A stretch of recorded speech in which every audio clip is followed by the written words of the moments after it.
வீட்டுல ராதம்மா பவித்ரா அப்படிங்கிற மாமியார் மருமகள் இருந்தாங்க. மருமகளுக்கு எந்த வேலையும் செய்ய வராது.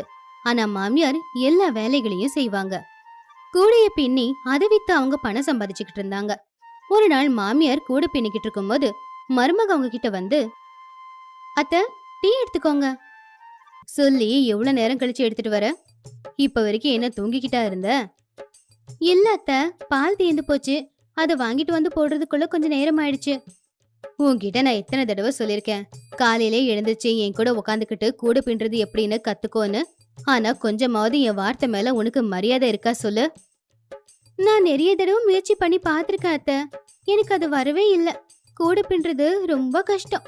ஆனா பல தடவை நீங்க தானே சொல்லிருக்கீங்க, இப்பெல்லாம் கூட யாரும் வாங்குறது இல்ல, எல்லாரும் பிளாஸ்டிக் பொருளை தான் வாங்குறாங்க அப்படின்னு. அப்புறம் இதை கத்துக்கிட்டு நான் என்ன பண்ண போறேன்? இதெல்லாம் நல்லா கத்து வச்சுக்கோ.